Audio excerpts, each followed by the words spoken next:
Welcome to Why Is That Dad? Unpacking the science, history, and culture of everyday questions for curious adults and kids. I'm your host, Phil, and joining me today is Dominic. Hi, everyone. Today, we're doing something a little different. No chemistry, no biology, no food history. Today, we're going deep on an idea. Unlike most episodes where my kids ask me a question, today I'm initiating the question because America turned 250 years old. A quarter of a millennia. That deserves more than fireworks. It deserves a real conversation. I know I'm a little late on this episode for the Independence Day celebration, but the theme we are covering is timeless. My question is, what is patriotism? It's something that's been gnawing on me. As I peruse social media, listen to podcasters, and talk to coworkers, I get the impression that many people don't challenge themselves on their own ideas of what patriotism is. They really don't know. They have an idea of what something is, a facade, a pretty picture, and don't actually ask the bigger questions about what that definition implies. And this podcast is all about diving deeper and uncovering the truth and ideas with my kids. So here you go. Well, if you're the one asking the question, what do you need me for? Do you expect me to answer the questions? In a way, yes. We're going to try the Socratic method. I ask a question, and I'll let you think about it. Okay, shoot.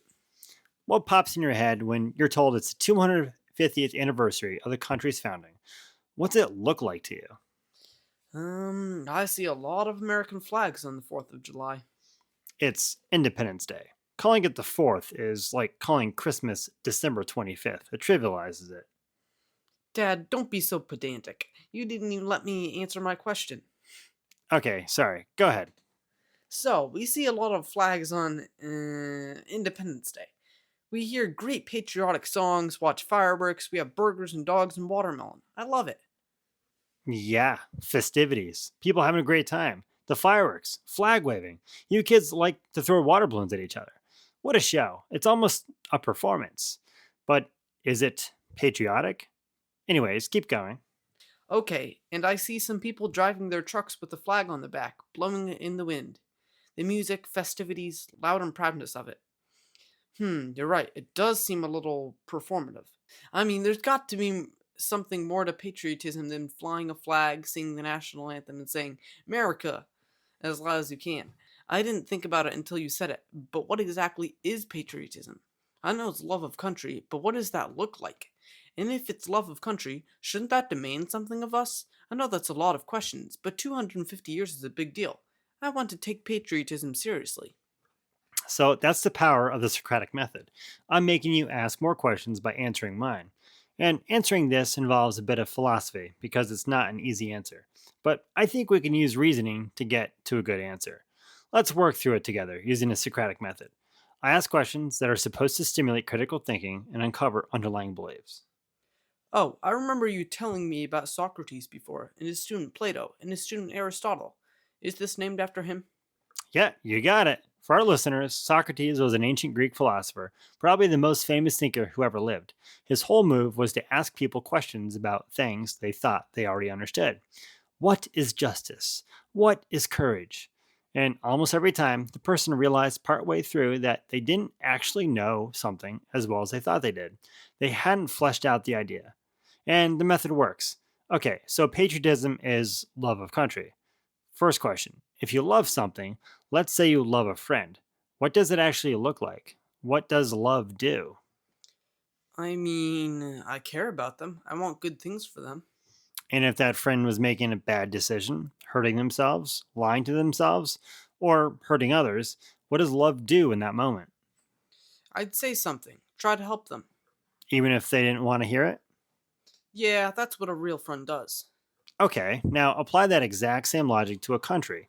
If you love your country and your country is doing something wrong or falling short of what it's supposed to be, what does real love do? It says something?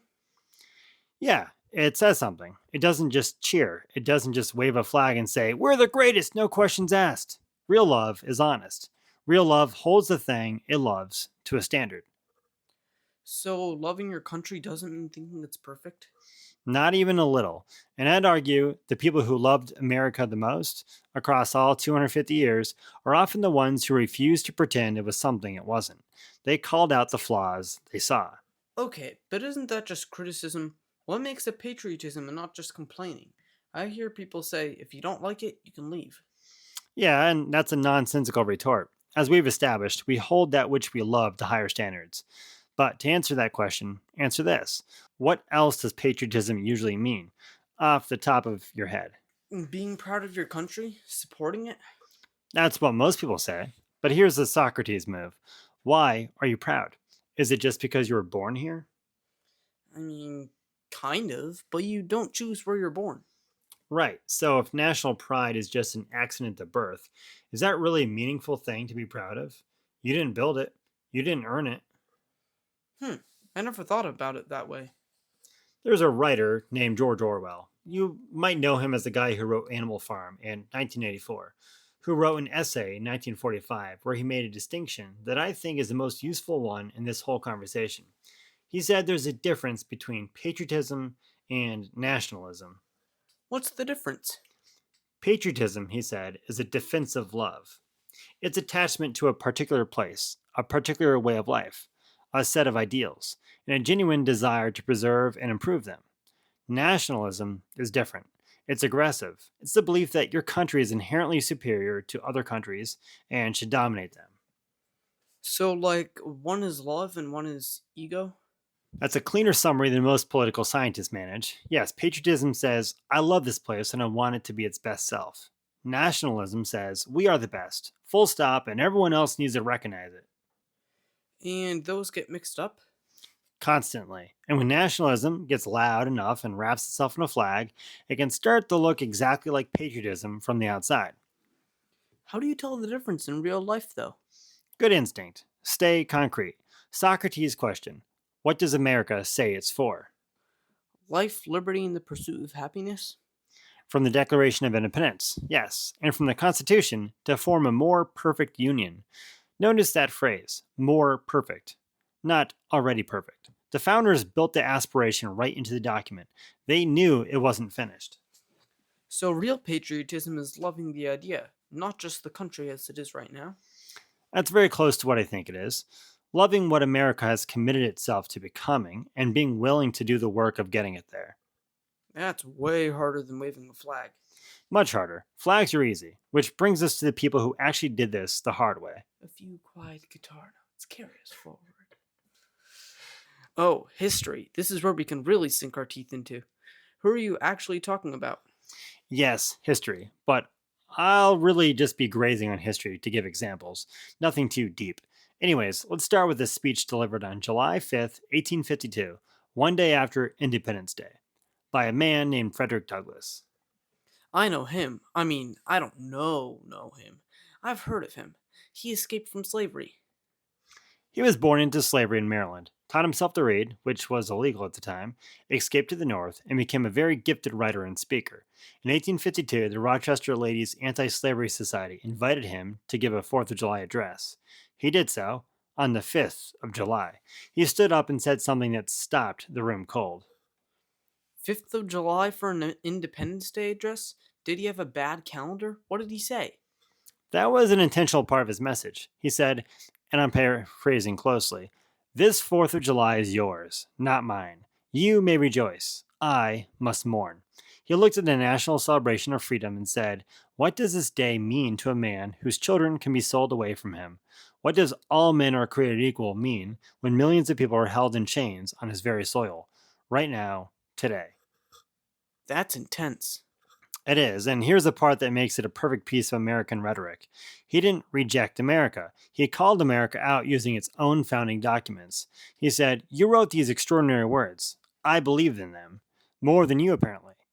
So live up to them. So he was being patriotic, even while the country was doing something terrible to him. That's exactly the argument. He loved the promise of America so much that he refused to let the country off the hook for betraying it. A fan who walks away when the team is losing isn't really a fan. A real fan stays and demands better. And MLK did the same thing? Same tradition, a century later. King stood at the Lincoln Memorial in 1963 and called the Declaration and the Constitution a promissory note, a check written to all Americans that had come back marked insufficient funds for black citizens. And he said, "We are here to cash that check." Not burning the document, just demanding what was promised. Right. There's actually a name for this in theology. It's called prophetic patriotism. The biblical prophets did the same thing to Israel. They didn't hate their people, they loved them enough to tell the truth about where they were falling short. Why is that, Dad? Why is it called prophetic? Because a prophet in the biblical sense isn't primarily someone who predicts the future. That's a popular misconception. A prophet is someone who speaks truth to power on behalf of the people who have no power. They hold up a mirror, and the message is almost always the same. You said you believed something, you're not living it. Get back to it. That's really what a prophet is at the core, someone who loves their community enough to question it and call it back to its own best promises. Douglass and King were both doing that. I've never thought of a prophet in that way. Many people don't. They think of someone foretelling the future. Where else do we see prophets of patriotism? Anywhere patriotism can be found. When you think of patriotism, Independence Day, and the like, what's another thing that comes to your mind? The military, the flag, our national anthem. Actually, I love patriotic music. 3 cheers for the red, white, and blue. For the red is the blood of our brothers. The white is the light of the star that has led us to where we are.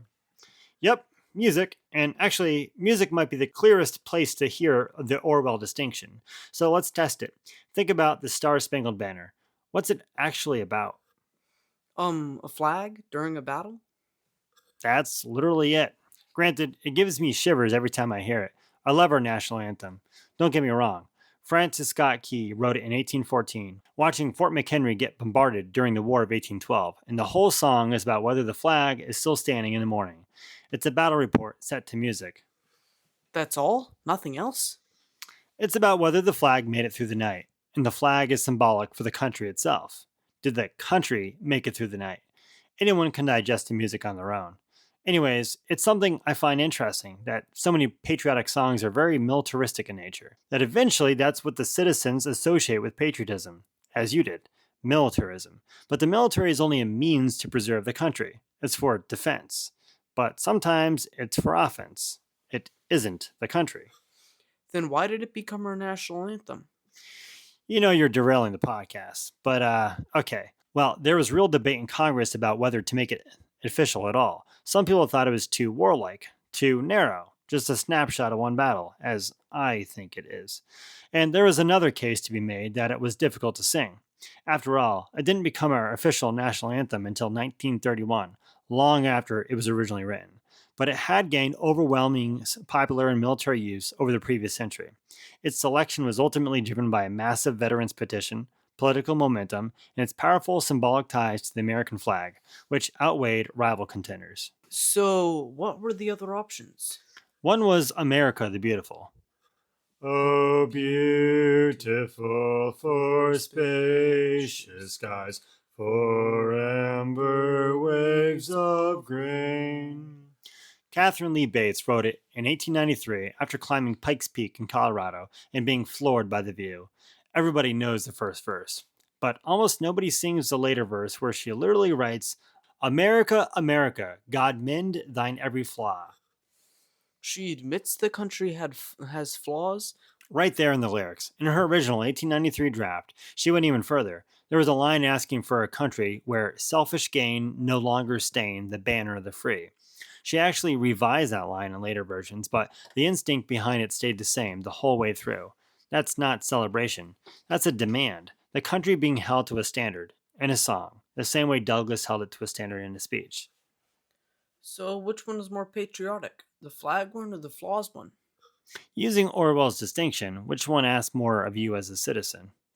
The flaws one, because it's basically saying we need to be better, not just, look, the flag's still there. Yeah, the Star-Spangled Banner generates pride.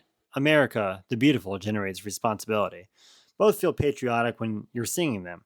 Only one of them actually is, by the definition we built earlier. That's kind of wild that we picked the flag one for the anthem. A lot of historians and musicians have argued exactly that we chose a snapshot of a military victory over a prayer for civic character. What are some other traditionally patriotic songs? Help me break those down. What do they say about America from this Orwellian sense? Do they have any interesting backstories? Glad you asked. Almost as if I put this in the script myself. Yeah, there are, but due to time, I'll go over some briefly. First, one of my favorite Civil War songs. You know, the Battle Hymn of the Republic. Yeah, you've played it on the banjo. Mine eyes have seen the glory of the coming of the Lord. He is trampling out the vantage where the grapes of wrath are stored. Extremely intense. Julia Ward Howe wrote it in 1861 as a Union rallying cry during the Civil War. Apocalyptic, militant, basically describing God's army marching to war. And it's a great song to elucidate the other thread I want to pull on. A lot of people conflate patriotism with militarism, or at the very least, confuse supporting our veterans with patriotism.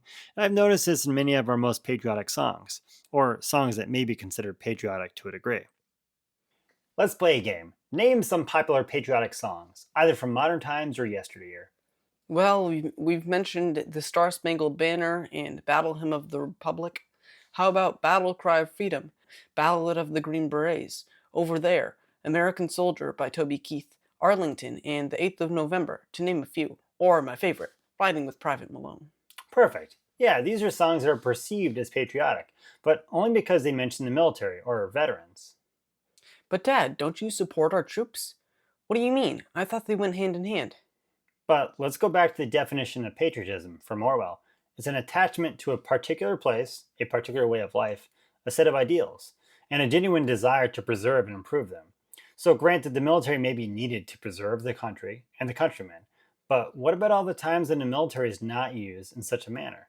Maybe to expand one's territory, defeat one's enemies, even if they weren't an actual threat. Is that patriotic? I mean, Hitler had a war machine too, and I don't think anyone would call the Nazi war machine German patriotism. They were imposing their will on other countries, outside their own borders. I guess that's the nationalism part.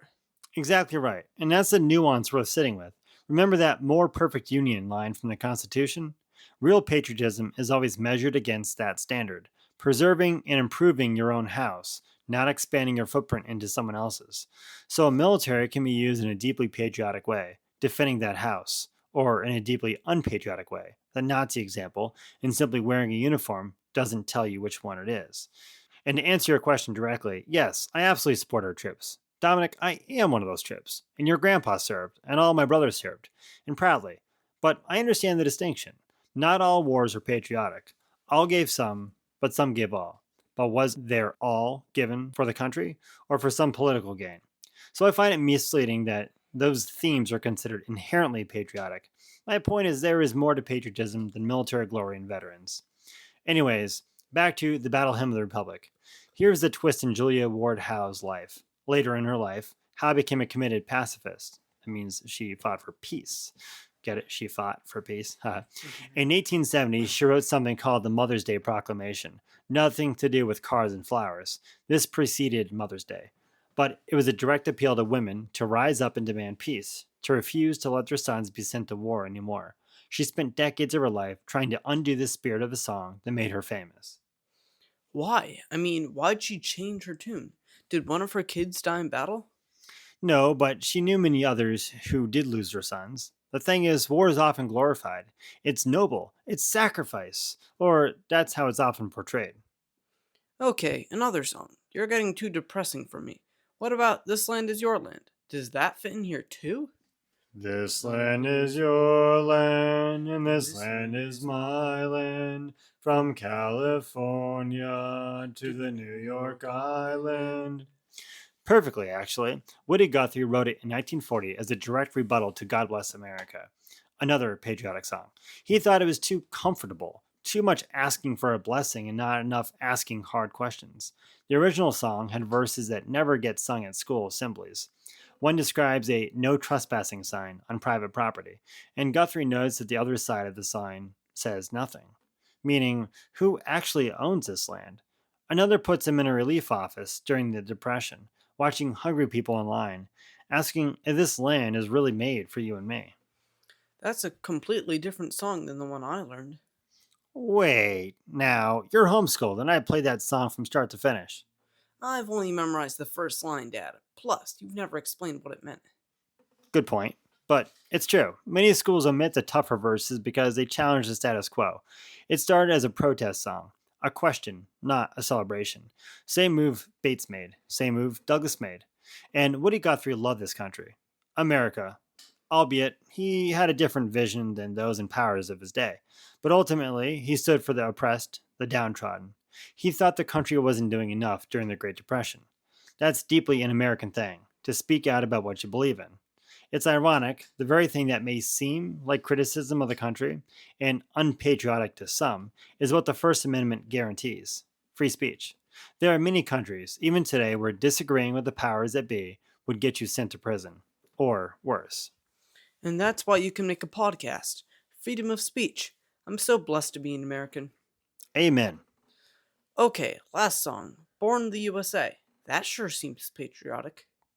Okay, very briefly though, same category. Surprisingly, Springsteen wasn't writing a rallying cry. He was writing about a Vietnam veteran the country forgot. The tragedy is the chorus sounds like a rallying cry, so people heard the sound and missed the substance entirely. Reagan's 1994 campaign actually tried to use it as a theme song. Springsteen had to publicly tell them to stop. So there's basically two whole categories of patriotic music. There really are. One category says, "Look how strong we are. Look how proud you should be," and demands nothing back. The other says, "Here's what we promised to be, and here's how far we still have to go," and demands everything from you. One's a pep rally, the other's a mirror. Why is that, Dad? Why do we gravitate toward the pep rally version so much more? Because pep rallies feel good and mirrors don't always. This is actually the exact same idea President Kennedy captured in one sentence in his 1961 inaugural address, maybe the most quoted line in modern American political history. The jelly donut speech? No, wrong speech, wrong year. And JFK never said he was a jelly-filled donut. That misinterpretation didn't rise until years after his death. I'm talking about ask not what your country can do for you, ask what you can do for your country. What? It'd be so much funnier if he said he was a jelly filled donut or a Boston cream. Get it? He was of Irish descent from the Boston area. Sorry, but you love Boston cream donuts. Anyways, I've heard that quote before. The country one. I didn't know what it actually meant though. It means exactly what we've been talking about this whole episode. Most performative patriotism is about what the country gives you: pride, identity, belonging to the winning team. Kennedy flipped the entire equation. The real measure of a citizen isn't what you receive from the country, it's what you're willing to contribute to it. That's basically the Orwell thing again. Patriotism asks something of you. Nationalism just makes you feel good. You disconnected two different decades and two completely different thinkers in one sentence. That's the whole episode, right there, in Kennedy's voice instead of Orwell's. A brief instrumental pause. Dad, speaking of people willing to give something up, you mentioned Socrates earlier but never finished his story. What actually happened to him? Right, so Socrates spent his whole life in Athens asking uncomfortable questions, exposing contradictions, and making powerful people look foolish by showing they didn't actually understand their own beliefs. Sounds like some modern political figures.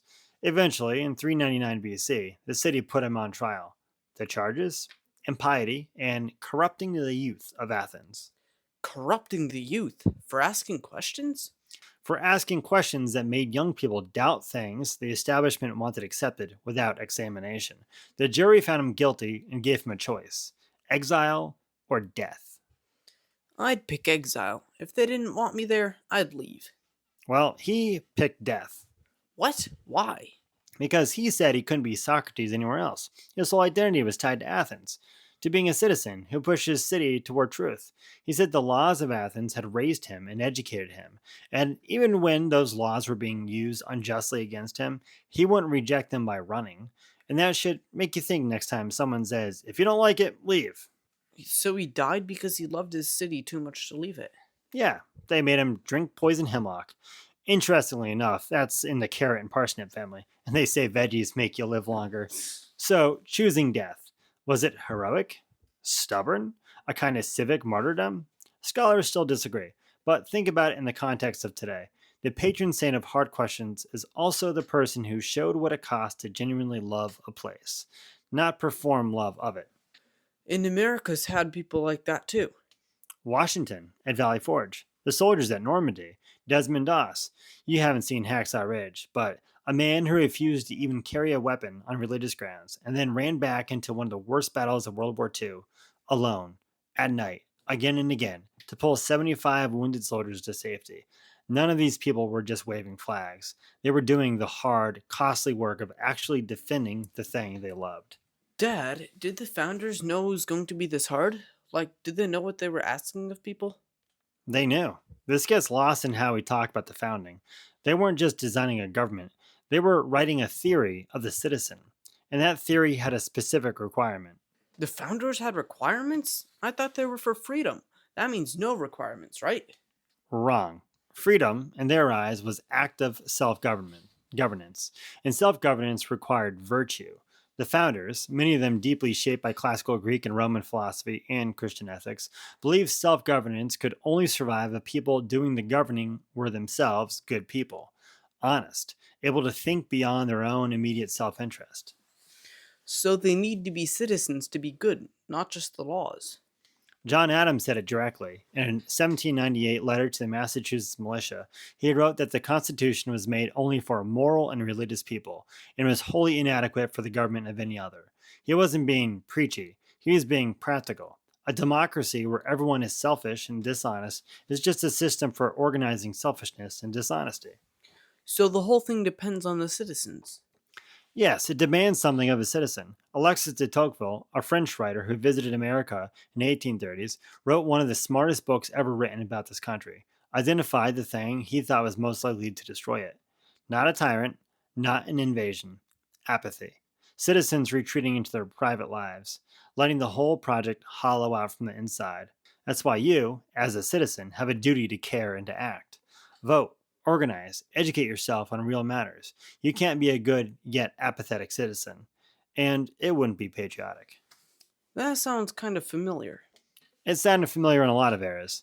So, how do you actually fix something like apathy? That's where it gets interesting, because Catholic moral theology has a word for exactly this: prudence, which is a virtue I've mentioned in several of these podcasts. One of the four cardinal virtues. It's practical wisdom, or the ability to see a situation clearly, think carefully about it, and act with wisdom instead of just reacting to whatever feels good. And patriotism needs that? Patriotism without prudence is tribalism with a flag on it. Real love of country requires thinking. It requires looking at hard evidence, even when it's uncomfortable. It requires, honestly, a little bit of what Socrates did, asking whether what you believe actually holds up. Can I ask a Socrates question? Please. If someone thinks America is great and someone else thinks it has a lot of serious problems, can both of them be patriots? Yes, if both are genuinely motivated by love, what this country is supposed to be, and both are engaging honestly with reality, yes. Where it breaks down is when one side refuses to look at hard evidence, or the other refuses to acknowledge what's genuinely worth celebrating. Orwell's distinction again: patriotism is honest love. Nationalism is cheerleading that won't tolerate questions. That seems really hard to actually do. The best things usually are. Okay, I owe you a dad joke before we land this plane. Oh no. Why did the founding fathers cross the road? Why?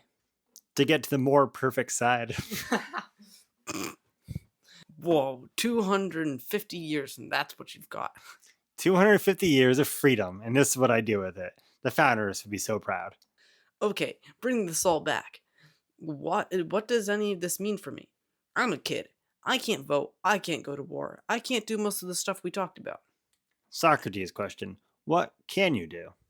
I don't know. Pay attention, learn things. That's actually foundational. The founders were obsessed with education. They believed an informed citizenry was a bedrock of a functioning republic.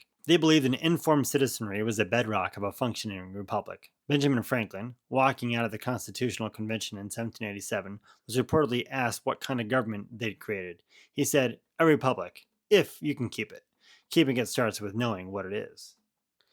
What else? You can practice honesty. You can refuse to spread things you know aren't true. You can try to actually understand people you disagree with instead of just dismissing them. You can ask hard questions, like the ones you asked today, and not settle for easy answers. None of that requires being 18. And eventually voting and all that. And eventually voting and all that. But the most patriotic thing any citizen can do at any age is taking the country seriously, not naively, with genuine engagement. That's the Orwell version, that's the Kennedy version, and that's the Douglas version. Love it enough to question it. That's the episode title right there. Yes, exactly that. Here's what I want to leave every listener with now that we've celebrated our great country's 250th birthday. America is an extraordinary experiment, genuinely unprecedented in history. Not because it has always gotten things right. It hasn't. Not because its leaders have always been virtuous. They certainly have not.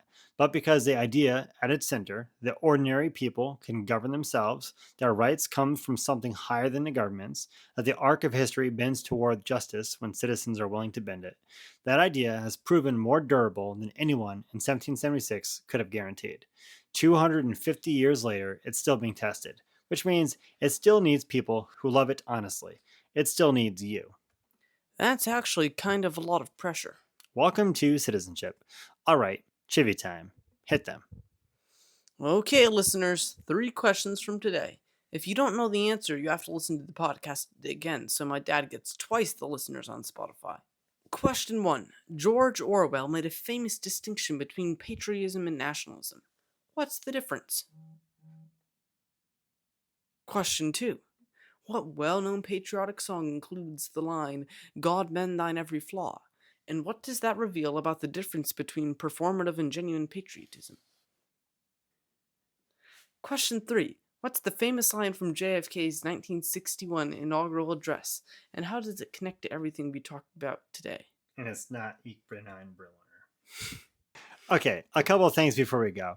If this episode made you think, if it gave you a different way to look at something you thought you already understood, we would genuinely love it if you'd take 30 seconds and leave us a 5-star review wherever you listen to podcasts. It helps this show find more curious families, and it means more to us than you know. And if you didn't like it, post a comment. I do read them. If it's constructive, then I can improve the podcast. I'm just a dad, and this is for fun, so I need others' opinions.